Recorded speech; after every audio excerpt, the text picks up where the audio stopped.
Alors, dîner mamonotes, danin bayom, on avait dit dans la Mishnah, vous vous rappelez que les dîners mamonotes, ce qui porte sur les affaires financières, les litiges d'ordre financier, on juge le jour, on entreprend, on commence le jugement le jour, et on peut le conclure, donc le gmardin, la prononciation de sentence, peut avoir lieu la nuit. Contrairement au dîner nefashot qui, forcément, était ajourné en fin ne pouvait être conclu, pour lesquels le gmardin, pour dîner nefashot, ne pouvait se faire que le jour également. Ok, la Gemara, elle commence à donner, entre parenthèses, les signes mémotechniques, les rachitevot, les anagrammes, des termes qui vont être, ce qui va être abordé immédiatement dans la suite. Donc, siman mishpat, marane, maté, mata. Mina anémilé, d'où ça sort? Donc, d'où sort cette règle que les dîners mamonotes, que les affaires d'ordre financier peuvent débuter le jour, ça c'est certain, sont jugées le jour, mais qu'elles peuvent également être conclues la nuit. Amar Rabbi Chia bar Papa, Rabbi Chia bar Papa, de Amar Kra, parce que le verset a dit Veshaftu et Aham bechol et. Ils jugeront, donc les Dayanim, ils jugeront et Aham, le peuple, bechol et, en tout moment. En tout moment, c'est le jour, la nuit, il n'y a pas de différence qui est faite. Rebondit l'Agmara, Iachi, si c'est ainsi, Trilat Dinami, alors même le début du jugement, il pourrait être bechol et à n'importe quel moment. Et pourquoi faut-il impérativement commencer le jugement le jour et pas la nuit? Qu'est Rava?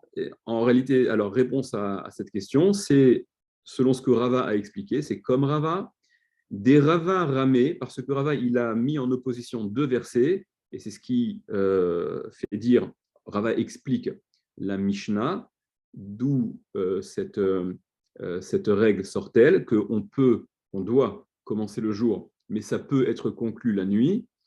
Donc Rava explique, au moyen de deux versets qui semblent se contredire.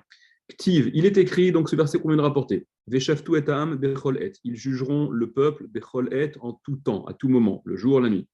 Urtiv, et c'est écrit par ailleurs au sujet du partage des héritages. Veaya beyom hanchilo et banav. Ce sera le jour où il fera hériter ses fils. Donc on parle d'un type qui exprime sa volonté de tel partage pour ses fils, pour ses enfants.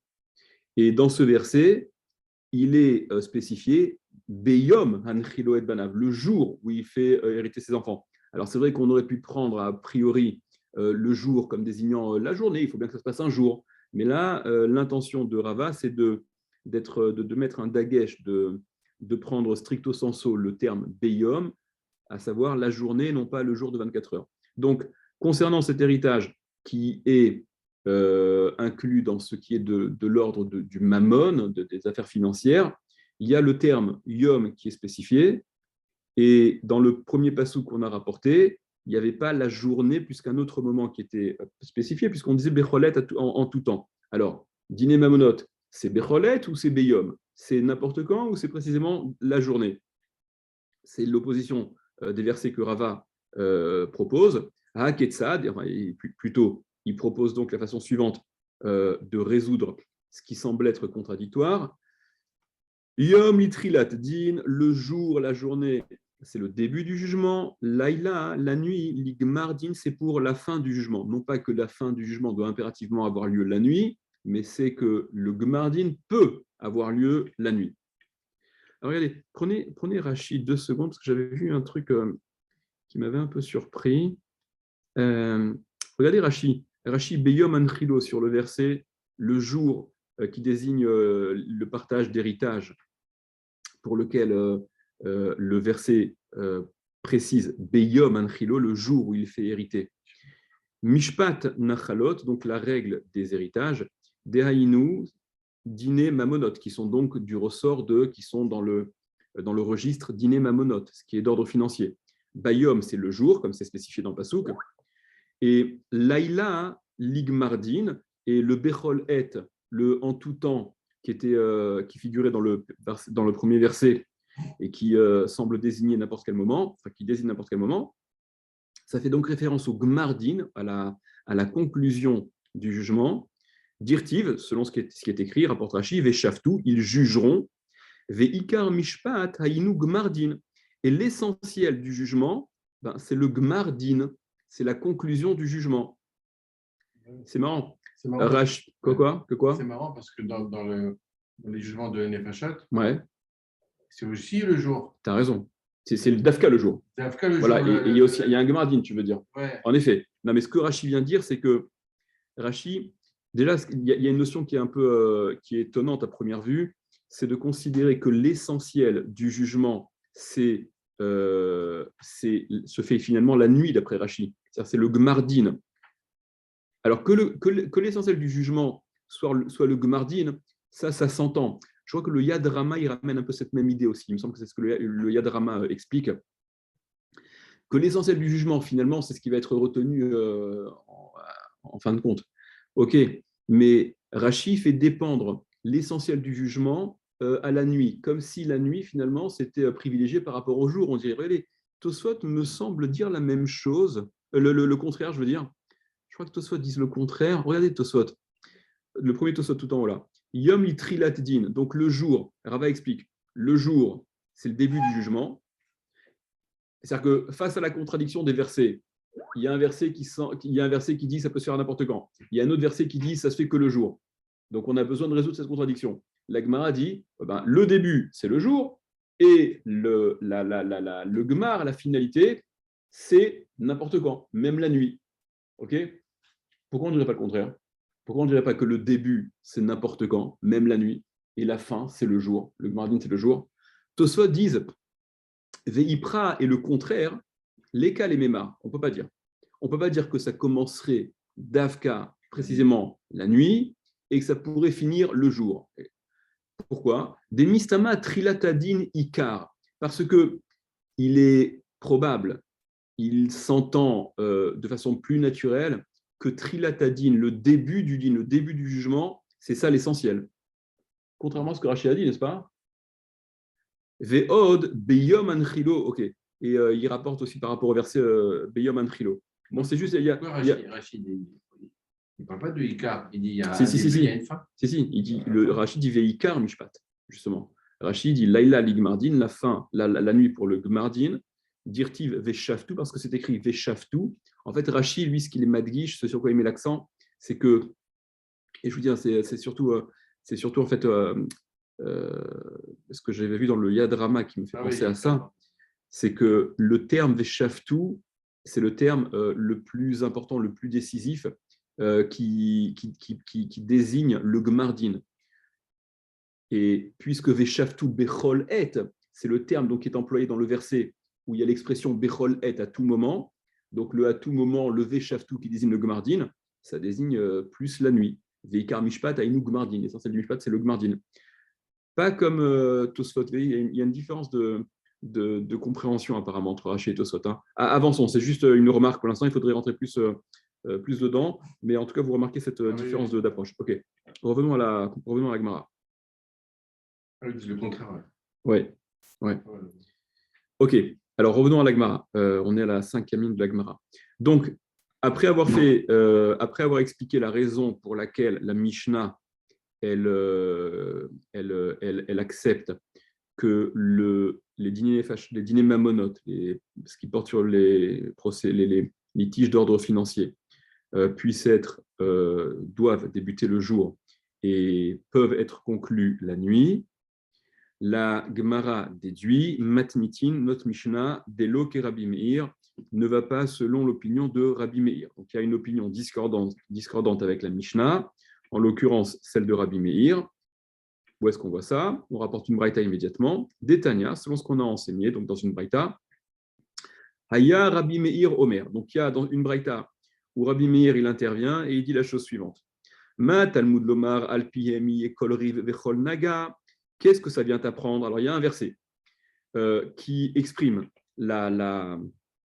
l'autorité que les Kohanim ont à trancher aussi bien en matière de rive, de dispute, de litige, ce qui désigne des histoires financières. Vechol naga et tout naga. Alors les nagas, vous savez, vous vous rappelez, c'est les espèces de lèpres, là, c'est problèmes cutanés, la dermatologie religieuse de la Torah. Ok, et donc, selon l'aspect du néga, selon l'aspect de cette affection-là cutanée, le Kohen il va trancher, il va décider si la personne est en état de Toum'a, d'impureté ou pas. Il y a différentes teintes, vous vous rappelez, dans la Torah, là. D'accord. Et avec un poil aussi. Il y a toutes ces histoires aussi, voilà. Mais c'est donc différentes teintes de blanc, de blanc un peu qui tendent vers le jaune, etc. Bref, en tout cas, la Torah, au travers de ce pasouk-là, Alpiem, sur leur bouche, c'est-à-dire selon leur décision des Kohanim, Yé Kol Riv sera tranché tout litige, Vechol Naga et tout Nega. Rabbi Meir, il s'étonne de la juxtaposition de ces deux notions-là, d'un litige qui oppose Réhouven à Shimon pour des affaires d'argent et ces infections-là, ces altérations cutanées qui, a priori, n'ont strictement rien à voir. Donc, dit Rabbi Meir, Vechi Ma'inyan Rivim et Negaim, quel rapport entre les Rivim et les Negaim? Qu'est-ce que les litiges, les désaccords ont-ils à faire à côté des Négaïm, ces deux registres qui n'ont strictement rien à voir. Si la Torah les juxtapose, quoi? Le sens Pachout, c'est que Alpiem, ça veut dire, pour te dire que les Kohanim, ils jugeaient ça et ça. Ok, très bien. Non, très bien. Ouais. Tu cherches un rapport entre les deux. Non, mais quand tu évoques les dîners mamonotes, dis-le que c'est du ressort de tels experts, de telles catégories de personnes. Et quand on est dans la paracha des Négaïm, parle-en également, mais ne fais pas un package de deux trucs qui sont complètement hétérogènes. C'est pas du tout, c'est pas cohérent de mettre c'est pas le même sujet, c'est des choses complètement différentes. C'est pas, la présentation, elle n'est pas, elle est pas cohérente. Comment? Si, non, mais tu vois pas. Tu as vu, tu as l'habitude que dans la Torah, il y ait dans un même verset l'évocation de deux sujets qui sont complètement qui n'ont strictement rien à voir l'un avec l'autre. On n'est pas bien sur le rôle des Kohanim. Alors, tu vas couper chaque rôle, tu vas les dire les uns après les autres. Évidemment, tu as une paracha qui s'appelle Tazria Metzora, tu parles de tout ce qui est relatif à Tazria Metzora, et quand tu as une paracha de Mishpatim, où tu parles des Mishpatim, des tribunaux, tu ne parles pas de la lèpre dans paracha de Mishpatim, et tu ne parles pas de l'argent dans paracha de Tazria Metzora. Ouais, mais après, on va venir te dire, s'il n'en a pas parlé, c'est qu'il ne le fait pas. Non, tu n'en as pas parlé, on en parle, mais parle-en à sa place. Sois cohérent, sois ordonné. Allez, viens. Donc, en tout cas, pour Rabbi Meir, ce n'est pas aussi évident que pour Daniel. Et Rabbi Meir, de cette juxtaposition-là, il va en déduire des règles. Donc, quel rapport? Pourquoi les avoir juxtaposés? Et là, seulement, la juxtaposition, elle est dans une optique de faire justement, de tirer, il y a des similitudes à en déduire. Mekish Rivim les Négaïm. On compare les problèmes d'ordre financier, ces disputes-là, aux Négaïm. Où est-ce que ça s'exprime? Ma Négaïm Bayom, de la même façon que les Négaïm, c'est le jour, d'Irtiv, parce qu'il est écrit, comme c'est écrit, ou Bayom Eraot, le jour, donc on voit, c'est montré. Et ça doit être montré le jour. Les Négaïm doivent être montrés le jour pour que le Kohen puisse apprécier la teinte, la couleur, etc. Afrivim Bayom, ainsi en est-il des litiges, ils doivent être traités, ça doit être débattu par les Dayanim dans le Bet Din, Bayom, le jour aussi. Donc le jour, tout se passe le jour. La Braïta, elle continue. Uma Negaim Shelo Besoumin, de la même façon que les Negaim ne peuvent pas être appréciés par les aveugles. Alors, continuons par les aveugles. Et là, je vous dis, il me semble qu'il y a différentes lectures parmi les Rishonim. Est-ce que ça exclut les aveugles, complètement aveugles des deux yeux, ce qui semble être inutile parce qu'un aveugle, complètement aveugle, la question ne se pose pas. Il n'y a pas besoin d'exclure ce qui de facto est exclu. Alors, j'ai vu en fait qu'il y a, je crois dans le Margaliot Hayam, justement, il voulait dire que non, ça peut désigner l'aveugle total parce que concernant les Négaïm, tout ce qui est de l'ordre de la Touma, etc., qui est décrété par le Kohen, c'est une fois que le Kohen a explicitement tranché c'est tamé, que l'objet se trouve être tamé, qu'il s'agisse d'un individu ou même de la maison ou de l'objet, etc. C'est toutes ces paraches, justement.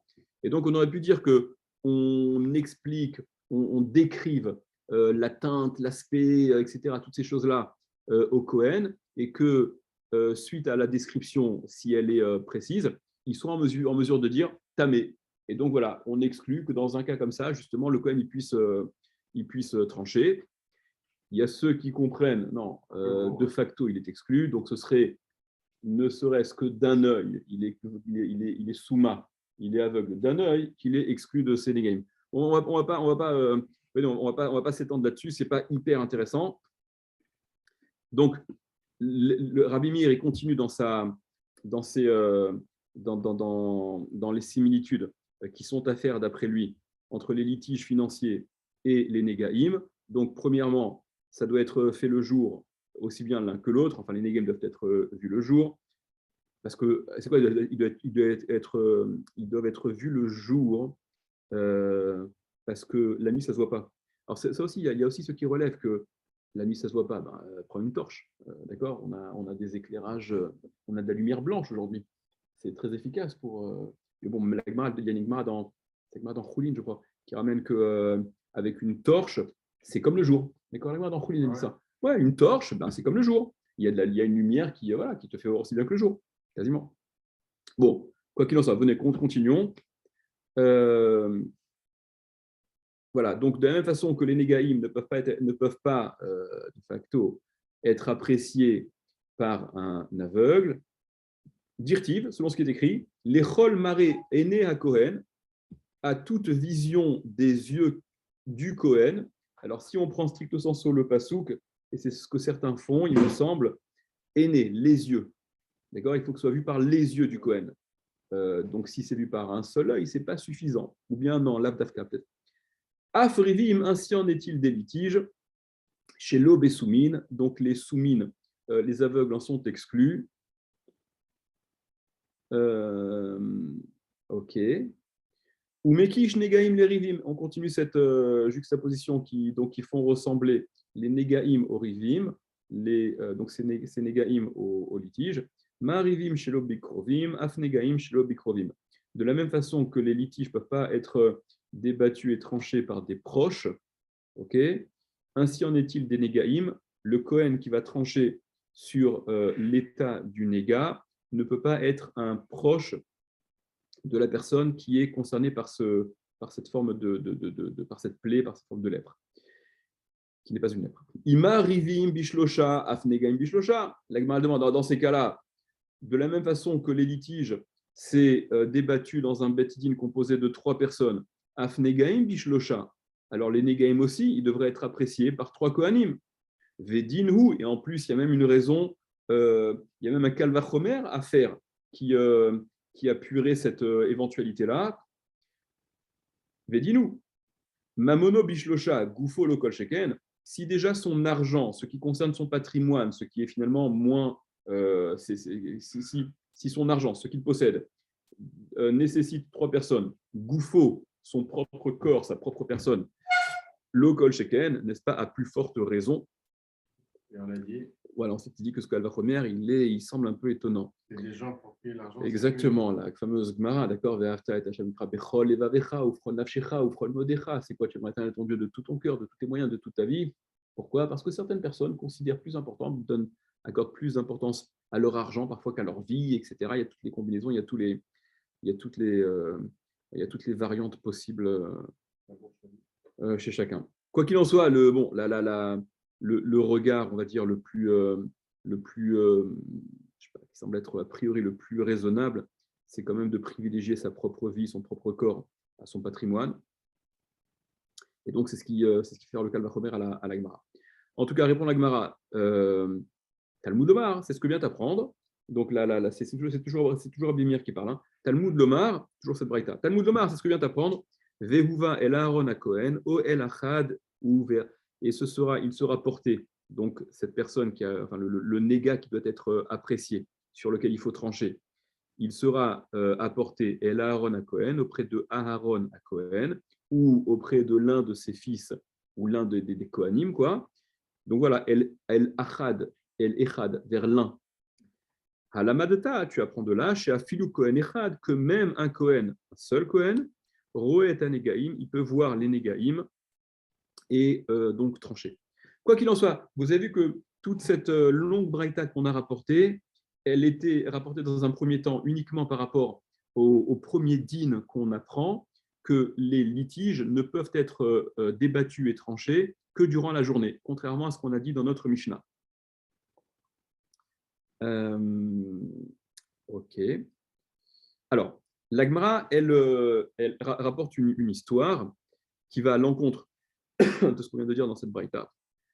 Haousamia Deava Beshvivute et Rabbi Yochanan. Il y a un souma, donc il y avait une personne non-voyante qui vivait dans le voisinage de Rabbi Yochanan, Dehava Dain Dina, qui avait jugé un din, donc qui avait siégé dans un tribunal et qui avait donc fait office de Dayan. Ça va à l'encontre de ce que la Braïta a dit, n'est-ce pas? Ça va à l'encontre de ce que Rabbi Meir, il déduisait dans toutes ces similitudes qui étaient à faire entre les négaïm et les jugements. Vélo a marlé Rabbi Yochanan, vélo midé. Et Rabbi Yochanan ne lui a rien dit. Rabbi Yochanan n'est pas intervenu, il n'a pas trouvé quoi que ce soit à redire. Donc, s'il n'est pas intervenu, c'est que probablement il cautionne, et donc ça lui pose pas de problème. Et Riavidachi, comment a-t-il fait comme ça? C'est-à-dire, comment Rabbi Yochanan s'est-il permis de se rendre complice Il a vu le Tosfot. Il a vu le Tosfot, Rabbi Yochanan. Ouais. Quel rapport avec Tosfot? Il part sur le début, et pas par la fin. Non, attention. Là, on n'est pas au début du jugement ou à la fin du jugement. Est-ce que le souma bichlal, est-ce que l'aveugle bichlal, il peut juger ou pas juger? C'est autre chose, attention. Ok. Donc, l'Agmara s'étonne. Comment Rabbi Yochanan a-t-il pu agir ainsi? Comment n'est-il pas intervenu? Mais ce même Rabbi Yochanan-là, Vehama Rabbi Yochanan, mais pourtant, ce même Rabbi Yochanan-là, il dit Halacha qui stam Mishnah, que la halacha, elle est comme le stam Mishnah. Stam Mishnah, c'est quoi? C'est une Mishnah que Rabbi, il a formulée, il a rédigée, sans préciser quel était le maître de cette Mishnah, quelle était l'opinion, sans l'affecter à Rabbi un tel ou à Rabbi un tel.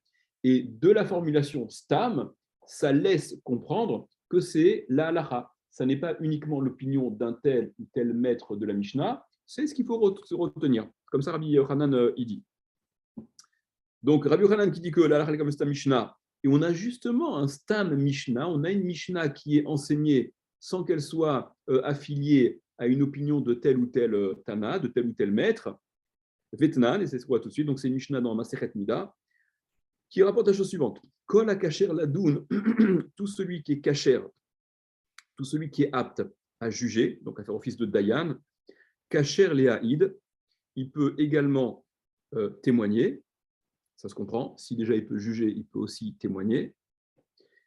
Veyesh, chez kasher le'aïd, et il y a celui qui est kasher, qui est apte à témoigner, V'en kasher ladoun, mais qui n'est pas apte à juger.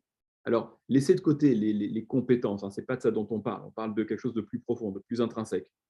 Et c'est ce que Rabbi Yochanan vient expliquer justement.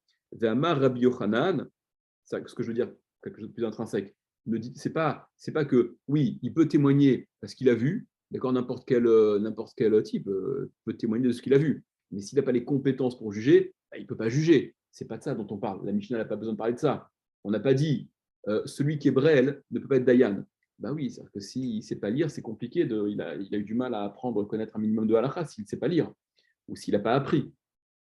Maintenant, pour témoigner de ce qu'il a pu voir, ça ne pose aucun problème. Ce n'est pas de celui-là dont parle la Mishnah, évidemment. Rabbi Yochanan vient préciser quel est celui qui intrinsèquement peut témoigner, mais malgré ces dispositions-là de témoignage, il ne pourra pas faire office de juge.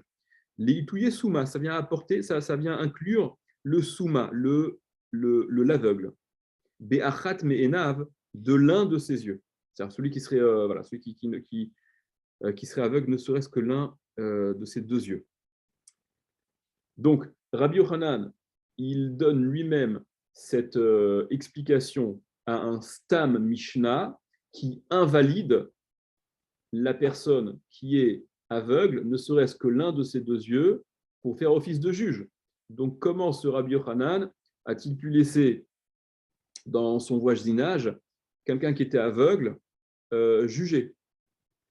Répond la Gemara, Rabbi Yochanan stama charita ashkar. Rabbi Yochanan, un stam, un acharita, un autre stam. Il y a une autre Mishnah qui est enseignée stam, sans qu'elle soit affiliée à une opinion particulière. Ashkar, il a trouvé. En l'occurrence, c'est notre Mishnah, hein, c'est la nôtre. D'accord? C'est notre Mishnah, celle qui ouvre le Pérec.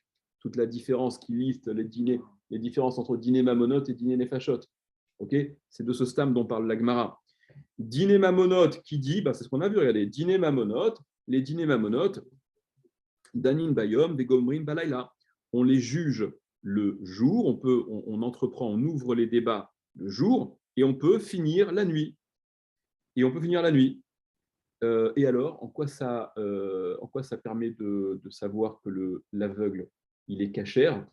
La Gemara, elle considère que puisqu'on peut conclure la nuit, c'est quand on ne voit pas, donc finalement, on est tous en situation, l'idée, d'accord, d'aveugle. En fait, c'est là-dessus, je crois que la question est posée par rapport à ce que je vous disais tout à l'heure, que tu pourrais dire non, tu pourrais dire que c'est avec une torche, quoi. C'est pas forcément, on n'est pas. Regardez Rashi, Stamar Rita Ashkar.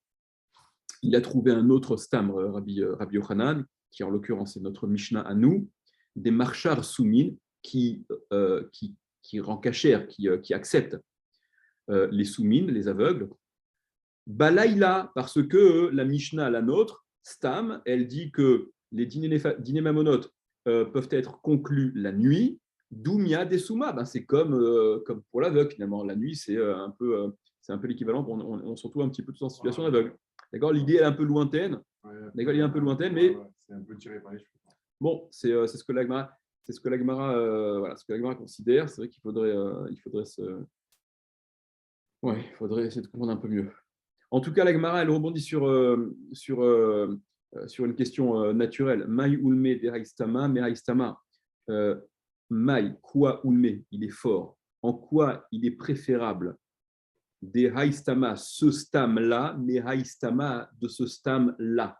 Pourquoi le stam de notre Mishnah est-il à privilégier, c'est ce que fait Rabbi Yochanan, pour le retenir, plutôt que l'autre stam qui est rapporté qui correspond à la Mishnah de Nida, où là-bas, Rabbi Yochanan, il a expliqué que justement, la Mishnah de Nida, elle venait exclure du din, de la capacité de juger, celui qui était souma. Répond la Gemara, il y a deux raisons pour lesquelles on peut privilégier ce stam-là, en l'occurrence notre Mishnah, plutôt que le stam de l'autre Mishnah. Alors aussi, j'ai vu aussi dans le Margaliot Hayam, il relève quelque chose d'intéressant, c'est que a priori, vous savez que Maseret Nida, c'est la dernière Maseret du chasse. Enfin, c'est à la fin du chasse, je veux dire. C'est à la fin du chasse. Donc, elle a été rédigée plus tard, l'Ichora, semble-t-il, que Sanhedrin. Donc, l'opinion qui est rapportée en dernier, elle est meilleure. Elle devrait, a priori, être plutôt celle qui t'a à retenir. D'accord? C'est comme il y a un principe. Mais ce n'est pas le même sujet, ça. Attention, parce que là, ça cible le même sujet. Ce n'est pas le même contexte, tu as raison, mais ça cible la même chose. On parle exactement de la même chose. Est-ce que le Souma, il est apte à être juge, oui ou non? Ok. Et en plus, on dit, il y a un principe, c'est le Mishnah Harona, c'est la dernière Mishnah qui est à retenir. Quand des fois, tu vois des opinions d'un même maître qui se contredisent, donc on dit… C'était pas à partir de Rabbi Akiva, ça? Que quoi? Que ça s'inversait. Qu'est-ce qui s'est inversé? Qu'on retenait l'avis des plus… Non, des derniers? Non. Derniers? Non, ça c'est un principe. Et dans la Mishnah, c'est la Gemara Soua, elle te dit, c'est la Mishnah Harona qui est à retenir. Et la Gemara te dit aussi, Alacha Kibatrae, la Alacha, elle est comme les derniers. Ceux qui ont pu faire la synthèse de tout ce qui a été dit avant, etc.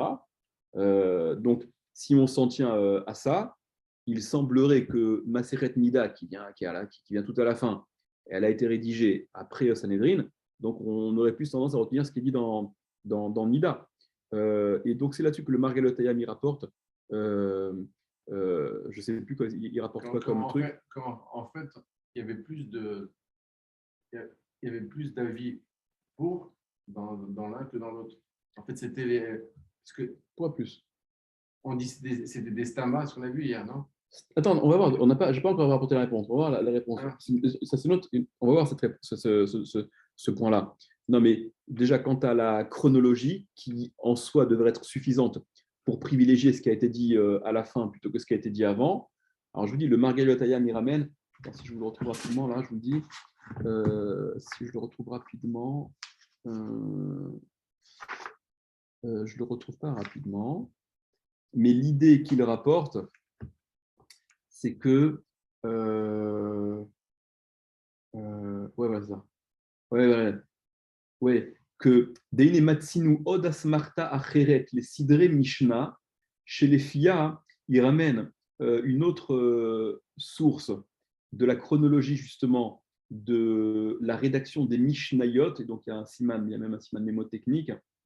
Il cite même Bamidbar Rabbah, d'autres références, et que d'après cette source-là, où il faisait Ave Sanhedrin Batra, Sanhedrin, ça viendrait en dernier. Donc là, voilà, d'accord. Donc en plus, tu vois, donc on n'est même pas dérangé par cette espèce de chronologie qui irait plutôt dans le sens. Elle est inversée pour d'autres. Non, quoi, c'est pour d'autres. C'est ce que tu viens de dire là, non? Tu veux dire qu'elle pour d'autres, ce que tu viens de dire. Je viens de dire qu'il y a une référence qui dit que la chronologie, elle vient après, là, après Nida. Ouais, c'est ça. Ouais, c'est ce qui répond. Ouais. Contrairement à l'ordre qu'on a dans le chasse. Ouais. D'accord. Alors, en tout cas, voilà, les réponses que la Gemara apporte. Pourquoi privilégier la Gemara? C'est prouver que la Gemara ne s'est pas encombrée de cette histoire de chronologie là dans le temps. Les réponses que la Gemara apporte pour expliquer qu'on privilégie le stam chez nous plutôt que le stam de Nida, elles sont au nombre de deux, ces réponses. Iba et Tema, si tu veux, je te dirais stam des rabim adif, le stam d'un rabim, d'une collectivité, des chachamim en général, il est préférable au stam d'une personne qui correspond à l'opinion d'une personne unique. Or, ce stam-là qui invalide le souma, l'aveugle, de juger, ça n'est que l'opinion de Rabbi Meir. Le stam de notre Mishnah, c'est l'opinion des Chachamim dans leur totalité. Donc, on va faire peser plus lourd le Rabbim que le Yachid. Veiba et Tema, si tu veux, je te dirais, Mishum de Katanela, Gabeil Cheta Dedina. Tout simplement parce que on l'a enseigné, cette opinion-là. Alors là, regardez, et là, vous remarquez qu'on est en train de faire une espèce de